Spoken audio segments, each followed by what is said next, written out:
Now, real people, real opinions. Nighttime talk with Niall Boylan. Ireland's classic hits radio. That time of the night again, we talk to somebody interesting and somebody who's going to certainly amaze us or talk to us about something that we find that we don't always hear about. And Justina Victoria is a psychosexual expert who has dedicated almost a decade to helping men and couples overcome challenges such as erectile dysfunction, sexual anxiety, relationship issues, and attachment trauma. Justina's mission is to reduce the male suicide rate by empowering men to feel seen, heard, and understood, while providing them with an education that leads to real transformative results. Welcome, Justina, and it's certainly great to have you on the show. Thank you very much indeed for joining us. Yes, thank you so much for having me. I'm happy to be here. By the way, just off the topic slightly, it mentions on my screen here, you know, with the kind of the phone thing, where you are. You're on the east coast of Florida, and I suppose it would be remiss of me not to say to you, I hope everything is okay, but obviously you're on the east coast of Florida, so it has probably the hurricane reduced in category size when it got to that point. No, I'm actually, this is like just the number that I'm using to connect with you because I'm not in Ireland right now, but okay. I'm normally between Cork and New York. So no, I'm not in Florida, so I'm all good. But thank you. Okay, that's fine. I just wanted to check that everything was okay at your end. All right. Thank you. Okay, firstly, what inspired you to kind of specialize in kind of psychosexual therapy rather than what we normally consider to be sexual therapy, and particularly focusing on men's issues? Why men's issues in particular? I have just always had a love for men. I kind of grew up and I was always the girl who hung out with all the guys. All my friends were guys. I was one of the boys, and I don't know. I just have always had this love for guys, and I just felt that after I went to school for sex, love, and relationship coaching, it was very, my whole education was really centered around women. And then there was just a tiny little blip about men. And I felt like women just we have a lot more support. Like, it's okay for us to feel emotions. It's okay for us to get help and have therapy. But when it comes to men, it's really lacking. And when I was doing some reading, at the beginning of my career, and saw that the male suicide rate was significantly higher than females, I just knew, like, this is where I wanted to go. Like, I just really cared about men, and I just felt like there was not enough support for them, and I really wanted to start to fill that gap in. See, there is an assumption, of course, that when it comes to sexuality, that females have a lot more going on, i.e., reproductive, menstruation, menopause, all the different complications of being a woman. And that men, sure, look, we're just simpler. We have a penis and it's grand. But there's a lot more to men than that, really, isn't there? I mean, you know what I mean? I mean, we have hormones, we have different types of hormones. Obviously, we've more testosterone than women have, so our needs are different, and I suppose men can have issues too, but men tend not to talk about them, Justina. No, definitely not. Because men are taught from a very young age that their worth and value is wrapped up in their sexuality and their ability to perform sexually. So if there's any feeling of lack of confidence or inadequacy, they're going to do their best to hide that, especially around other men. So they're not going to talk to other guys. And this is the thing, is like, most guys have experienced some lack of confidence or inequity in their sexuality. It's just human. That's human. Being human is to feel inadequate sometimes. And one of the biggest issues is that they won't talk to each other about it. And if we open that conversation up a little bit more and make it feel safe for guys to talk to each other, they'll start to see that pretty much everyone is the same. We all have the same struggles. We all go through these little blips and periods in our life where we're not feeling very confident or adequate. Or we might have little issues that we feel like we're the only one. I'm the weird one. So how do you break that silence? Like, because, when a woman has an issue, she's straight down to the gynae. The gynae will have a look, and women are not behind the door generally about going to the gynecologist. It's not a big deal for them. Maybe it seems it's normalized to some sense. But if a guy has an issue, say it's erectile dysfunction or whatever it happens to be, or premature ejaculation, which certainly would, stop their performance, in a sexual way in their relationship. they're kind of slow to go to the urologist or whatever it is. I'm assuming it's a urologist you go to. They're kind of slow to go to somebody about it because it's embarrassing. And you're right. They're not going to turn around to their best friend and say, by the way, I haven't been able to get an erection in bed with me missus for the last 3 weeks. So they're not going to talk to their mate about it, where the mate can say, oh yeah, that happened to me too, and here's what I did. So guys don't do that. So how do you break that silence and get guys to be more confident about, exploring that part of their lives? I think it comes down to normalizing it in society, which is, it's hard because a lot of people aren't like, what I usually say to people when they ask me like, oh, how did you learn how to do this? Well, there is no like men's studies. Like you can go to, college and do women's studies and African American studies and lots of different kinds of cultures and people studies, but there's no men's studies, right? So it's like there's a huge lack in that area.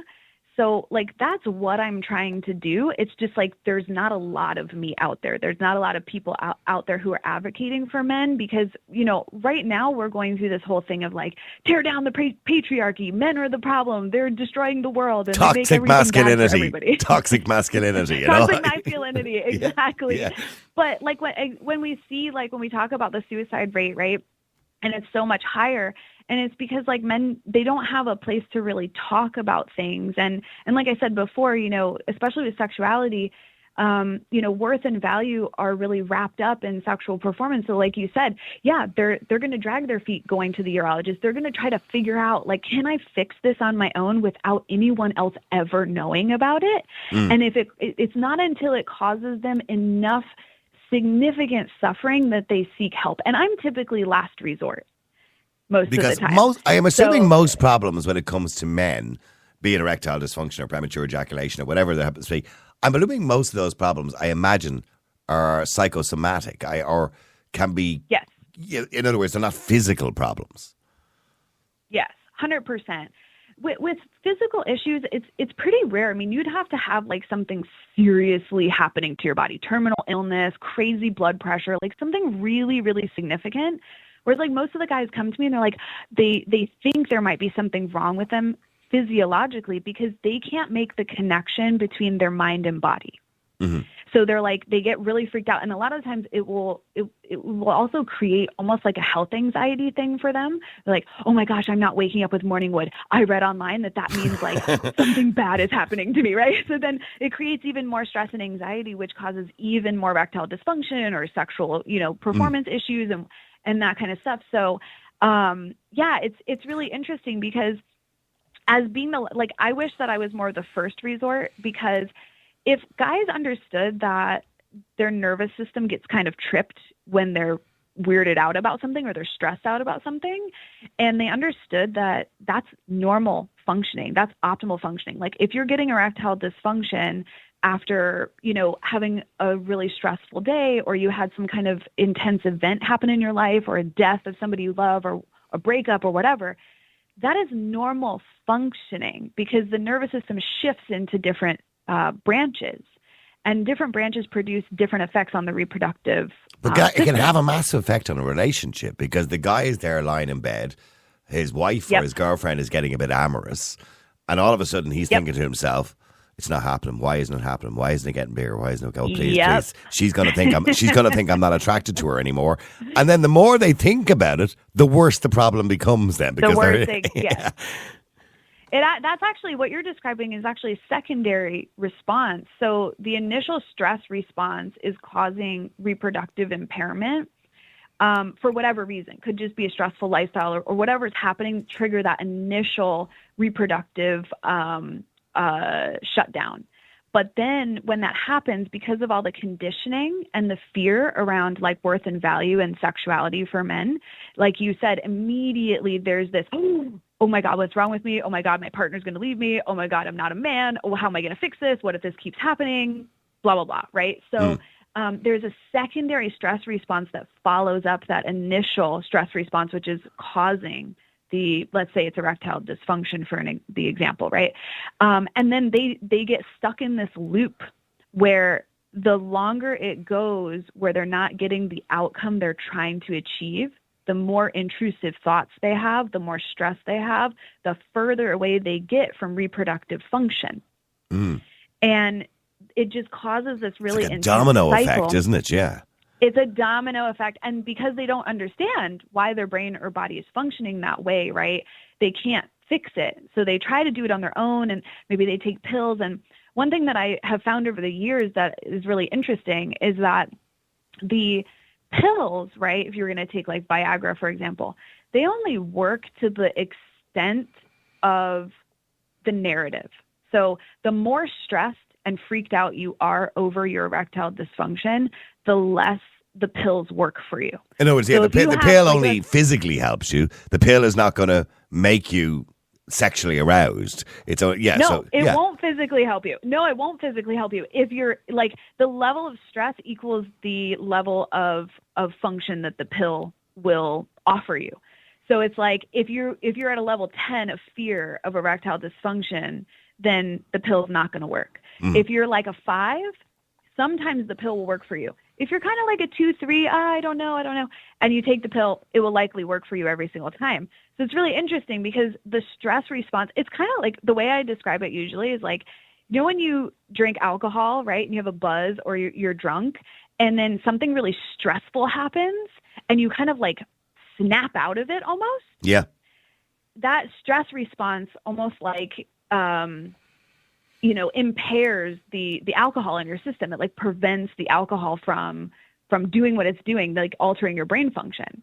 I think the same thing with the pills. Yeah, I think the problem is that when it comes to sexual or the intimacy in a relationship, sometimes men can be undervalued.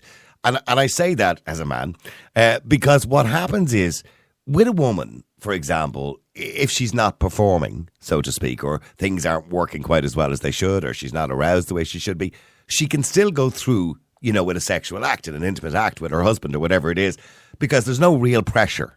Do you understand what I'm saying? Maybe I'm getting this wrong and you can word this better for me.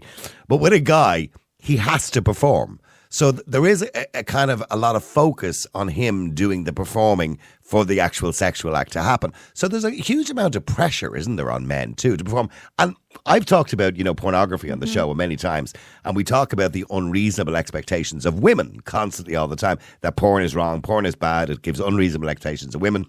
But we never talk about men. Porn stars have permanent erections. Porn stars can, have sex for an hour, and no problem at all. And, and when they do ejaculate, it's amazing. But that's not really what real life is like for most guys. So the expectation on men and the pressure on men is kind of high, isn't it? Oh, it's very high. It's very, very high. And yeah, you're right. Because with women, like, we can fake it. There's no difference, really. I mean, if we're not, are you telling me you faked it, Justina? Is that what you're telling me here now? Oh no, I can't say. But like with women, we can fake it. I mean, yeah, we won't be wet, right? Or it might hurt when there's penetration, but we can pretend like that's fine. But for a guy, it's like you're either hard or not, and that's it. There's no getting around that. So with somebody who's experienced erectile dysfunction, it causes so much stress because the spotlight is on them. Like, it's either... Yeah, it's like, if it's not going to happen, it's not going to happen. You can't just turn around and say, just tuck it in there, it'll be fine. Yeah, exactly. It'll be grand, we'll work it out. And what is the biggest misconception about men and their sexual health? I mean, I'm sure there are major misconceptions about men out there and their sexual health. It's kind of a general question. I mean, I would say, like, if we were talking about the porn thing, yeah, I would say, like, lasting a long time is really unrealistic, and most guys don't realize that. Like, guys are meant to, like, orgasm very quickly. Like, that's how your biology is set up. Your biology is meant to just get in, get out, fall into a post-orgasmic haze, and get out of the way for the next guy. Yeah. That's how our biology is set up, because for women, we're meant to have sex with many different partners on the same day to produce the most genetically healthy baby. That's how it's meant to work, right?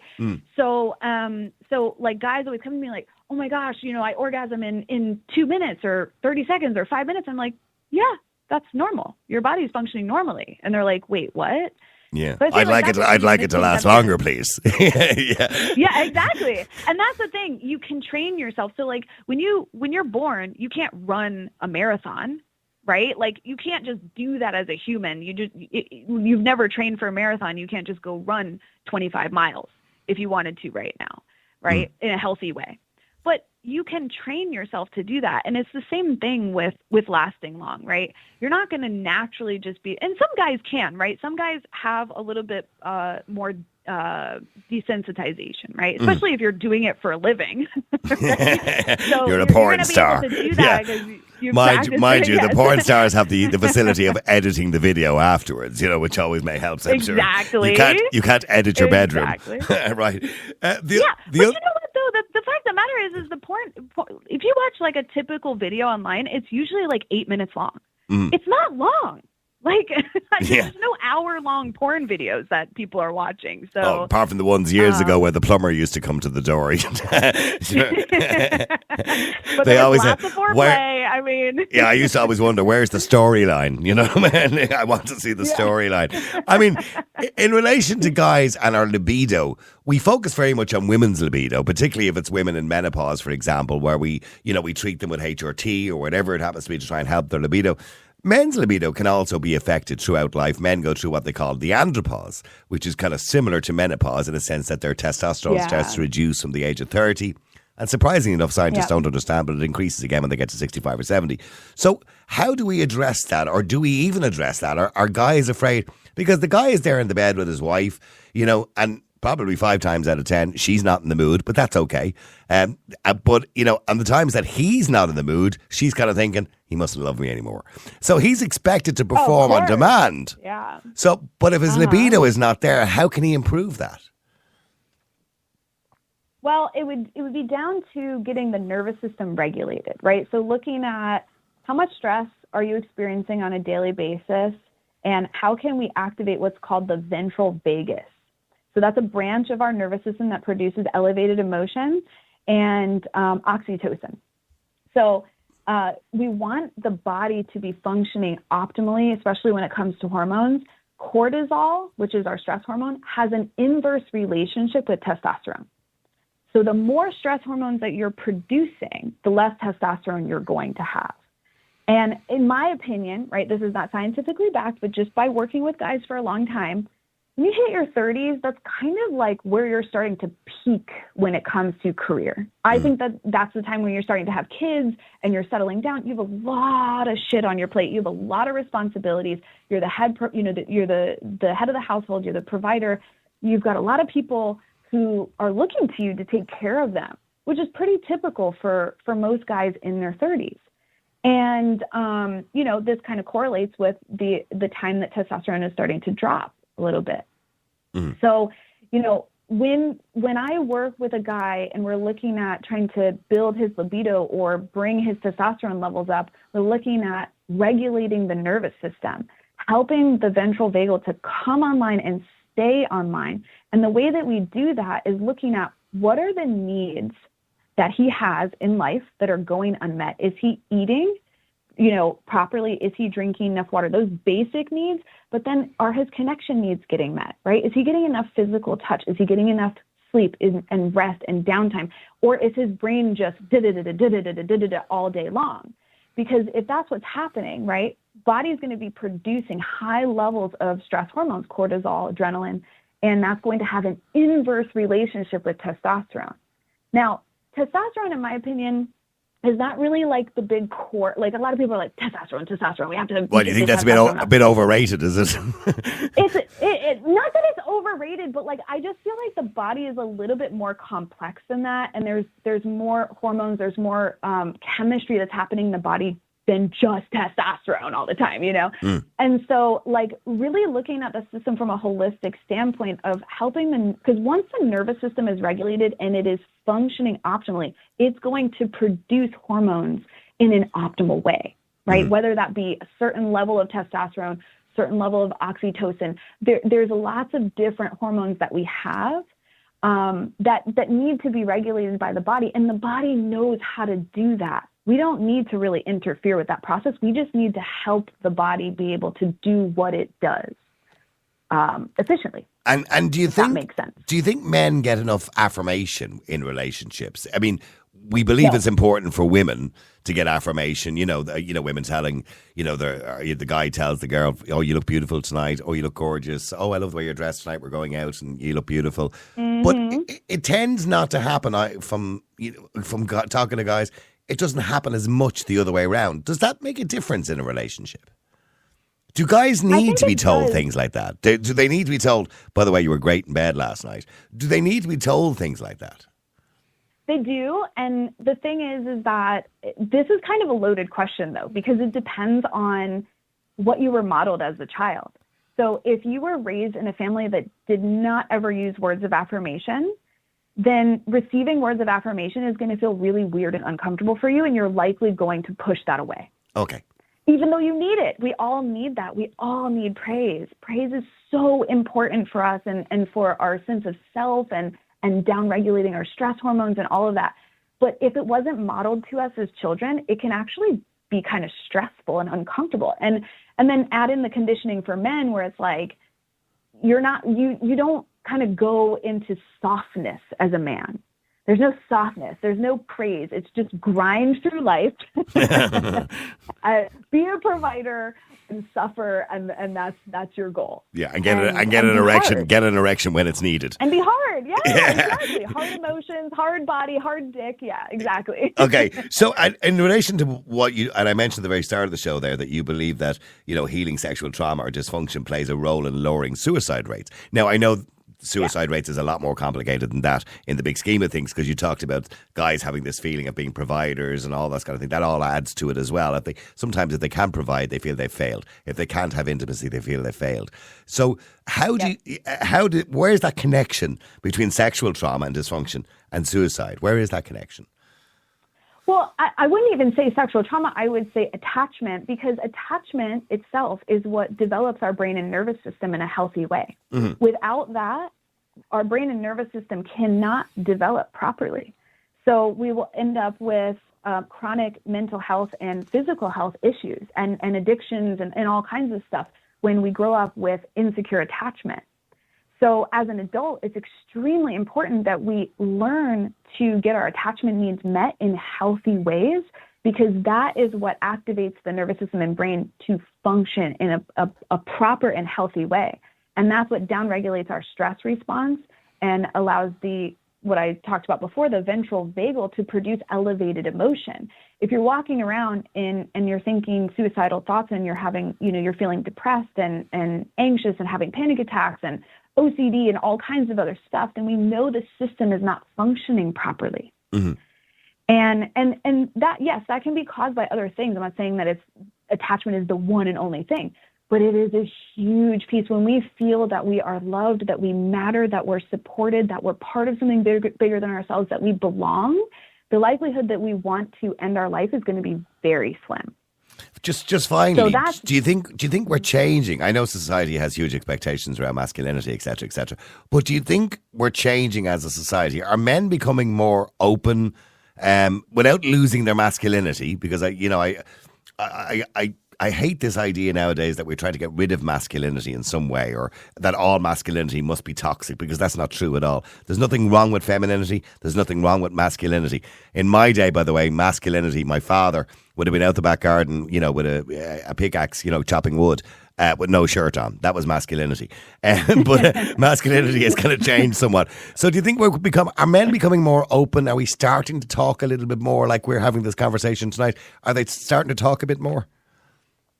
I think so, but I'm also I'm saturated in this world. So I may feel like there's more of a change than maybe the average person, because I'm having these conversations with men all day, every day. Okay, so you're kind of in an echo chamber, so somewhat. I'm kind of in an echo chamber. But what I will say, and I've kind of shared this in other interviews, is my sort of outsider perspective between living in America and Ireland. I think in America, men they do talk a little bit more. They're a little bit more connected to their feelings and open with sharing certain things, though they still have a lot of conditioning and that kind of stuff around showing up in certain ways as a man. I would say it's more so the conditioning and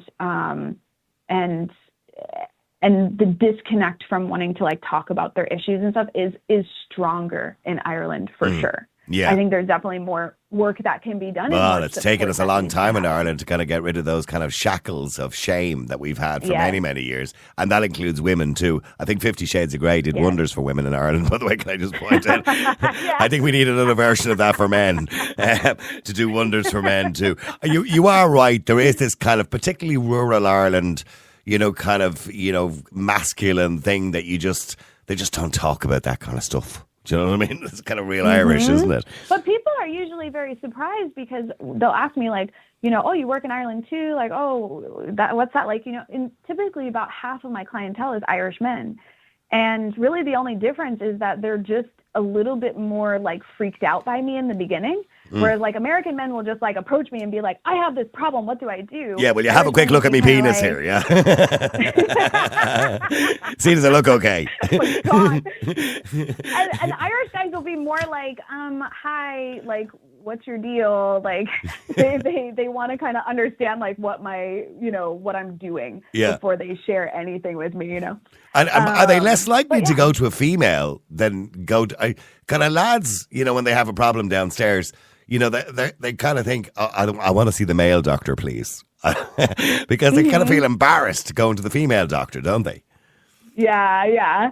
I would say that. I mean, obviously, again, like you said before, probably more in an echo chamber because the clients I have like prefer to come to me versus a man. But I do like the feedback that I get from them is that it just feels a little bit safer for them to share with me because like a lot of men have a relationship with other men that they can't be vulnerable with them. Yeah, I get you. Yeah. So, but again, it could be just, the people who come to me. Well, listen, it's been an amazing conversation. We could have this conversation for hours. It's a really interesting conversation. And loads and loads of texts, by the way. People are asking me to ask you questions about sexual dysfunction, erectile dysfunction, and all those things. And maybe we could do that another time and we could get more deeper into that aspect of it as well. It's been a pleasure to have you on. By the way, Justina, if people want to get more information, do you have a website or Instagram or something they can follow you on? Or Yeah. My website's justinavictoria.com and my Instagram is the.justina.victoria. Okay, so justinavictoria.com. Now, real people, real opinions. Nighttime Talk with Niall Boylan. Ireland's Classic Hits Radio.